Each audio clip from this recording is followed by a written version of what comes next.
টিকিটের প্রাইস যেটা যে এটা কিছুটা সবাই একটু মর্মাহত যেহেতু হঠাৎ করে টিকিটের প্রাইসটা বেড়ে গিয়েছে।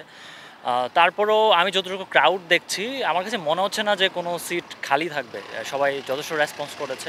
টিকেটের দাম একটু পরিমাণে বেশি হয়েছে, 200 পারফেক্ট ছিল, মানে মিডল ক্লাসদের জন্য একটু সমস্যা। আমরা স্টুডেন্ট, 300 টাকা একটু হিউজ হয়ে যায়, একটু কমালে ভালো হতো আমাদের জন্য, তাহলে সবাই খেলা দেখতে পারতো।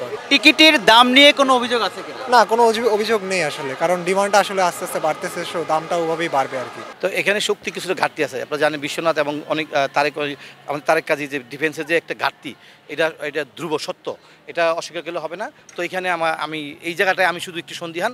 এছাড়া মালদ্বীপের সাথে আমরা ভালো খেলে ডমিনেট করে জিতবো দু এক গোলে। না, মালদ্বীপ তো আসলে যেমন আমাদের শক্তিশালী, যেমন আমরা বাংলাদেশ মালদ্বীপের সাথে গত যে লাস্ট ম্যাচটা হয়েছে সেখানে আমরা হয়তো আমরা জয় পেয়েছি, এটাও আমরা ইনশাল্লাহ জয় পাবো। মালদ্বীপ তো সবসময়ই শক্তিশালী দল এশিয়ার মধ্যে, যেমন মালদ্বীপ, ইন্ডিয়া, শ্রীলঙ্কা, এরা সবাই ভালো দল। বাংলাদেশও খারাপ না, বাংলাদেশও অনেক ভালো দল। ইনশাল্লাহ আমরা জিতবো। আজকে বাংলাদেশ মালদ্বীপে জিতবে, ফাইট করে জিতবে, চ্যাম্পিয়ন হবে, চ্যাম্পিয়ন। জি স্যার, অনেক ভালো লাগছে আমার, আমি সবাই খেলা দেখতে আসছি।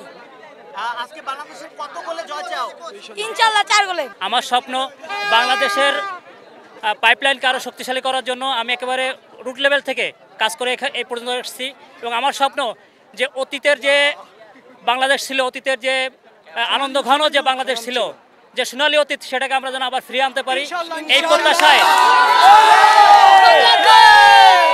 আমাদের বাংলাদেশ ফুটবল সাপোর্টার্স ফোরামের একটি চ্যালেঞ্জ, যেখানেই বাংলাদেশ সেখানেই ফোরাম, যেখানে ফুটবল সেখানে আমরা। জয় হোক বাংলাদেশের, অবশ্যই আমরা জিতবো ইনশাল্লাহ। হাড্ডাহাড্ডি লড়াই হবে আজকে আমাদের ঘরের মাঠে, আমরাই শক্তিশালী। ইনশাল্লাহ আমাদের টিম রেজাল্ট বাইর করবে আজকে একটা। আমি অ্যাজ এ ফুটবল প্লেয়ার হিসাবে ফুটবলটা অনেক বেশি লাভ করি, আমার রক্তের সাথে ফুটবলটা মিশে আছে। আমি আমার যখন 10-12 বছর থেকে আমি ফুটবল খেলা দেখি, এবং আমার ঢাকা লিগ খেলা শুরু হয় 2011 সাল থেকে। তো তখন থেকে আমি ফুটবলের প্রতি অনেক আসক্ত, এবং ফুটবল দেখা গেছে আমার জীবন প্রাণ। আমি এখনও ফুটবল খেলি, ফুটবলের সাথে ইনশাল্লাহ সারা জীবনই থাকবো। আমরা মাদ্রিদের না খেলে দিব, মাদ্রিদের জীবনে খেলে দিচ্ছি, আমরা আবার খেলে দিব মালদ্বীপ রে। ইনশাল্লাহ আমরা জিতবো। আমরা আইসি গোলাইন্দাইল, রূপগঞ্জ, নারায়ণগঞ্জ, গোলাইন্দাইল, আমাদের একাডেমি নাম হলো গোলাইন্দাইল ফুটবল একাডেমি, এবং আমরা ইনশাল্লাহ মাঠ থেকে জয় নিয়ে ফিরবো। চারটা হালে। আসলে আমরা অনেক খুশি, আমাদের আলট্রাস থেকে আমরা অনেকজন সদস্য আজকে আসছি। আমরা পুরো সময়টা আজকে আমাদের মাঠে দেখতে পারবেন। আমরা আশা করি আমরা আগের ম্যাচটা জিতছি, এবারও জিতবো ইনশাল্লাহ। আমাদের তো আশা অবশ্যই আমরা জিতবো। মালদ্বীপের সাথে আমরা গত ম্যাচ মেবি জিতছি, এবারও জিতবো। আমাদের জয় অব্যাহত থাকবে ইনশাল্লাহ। জামাল ভুঁইয়াকে মিস করবো অনেক, কিন্তু বাংলাদেশে এখন ক্যাপেবল প্লেয়ার আছে, সো জামাল ভুঁইয়া না থাকলেও খেলা ইনশাল্লাহ ভালো হবে। মালদ্বীপ তো বরাবরই বাংলাদেশের সাথে অনেক শক্তিশালী, কিন্তু লাস্ট 2টা এনকাউন্টারে তো বাংলাদেশ একটা জিতছে, একটা ড্র করছে। সো আশা করতেছি বাংলাদেশ আজকে ভালো একটা ফলাফল আনবে ইনশাল্লাহ। সবসময় তো কিংস এরিনায় বাংলাদেশ তো কখনো হারে নাই, ইনশাল্লাহ এবারও হারবে না।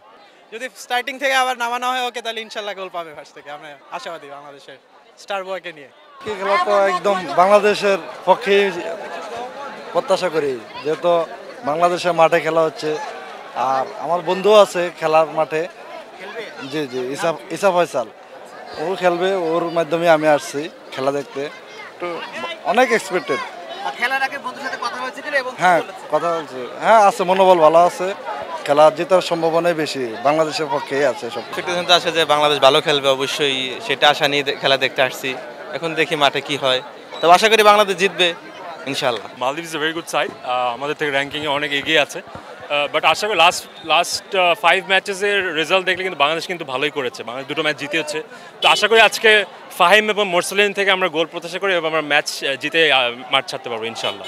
আসলে অনেক মিস করবো, এটা দেখে দেখে তো অভ্যাস হয়ে গেছে। প্লাস আমাদের জামাল ভাই আমাদের টিমের জন্য অনেক ইম্প্যাক্টফুল একটা প্লেয়ারও, তো প্লেয়ার হিসাবে মিস করবো, ক্যাপ্টেন হিসাবে অনেক মিস করবো। মোরসালিনকে একের অধিক তো চাপো অবশ্যই, এবং টিম কম্বিনেশন মোরসালিন হচ্ছে মিডফিল্ডে খেলে, চাপ হচ্ছে নিজে গোল না করুক, কিন্তু অ্যাটাকারদের বল বানিয়ে দেখ যাতে আমাদের গোল হয়।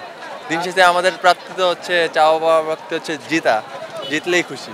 হ্যাঁ, পজিশন ভিন্ন হলেও ওদের অ্যাটাকিং স্টাইলটা অনেক সুন্দর, একদম সেম। তো মুরসালিন অবশ্যই একটা প্রতিভাবান খেলোয়াড়, ও হচ্ছে বাংলাদেশের জন্য একটা গর্বের বিষয়। আজকে মিনিমাম 2টা গোল বেশি দিবে, তারপর আমরা ম্যাচটা জিতবো। প্রেডিকশন যদি বলতে চাই, বাংলাদেশের থেকে 2-0 জেতা উচিত। আমি প্রেডিকশনে যাবো না, তবে বাংলাদেশের 2-0 জেতা উচিত।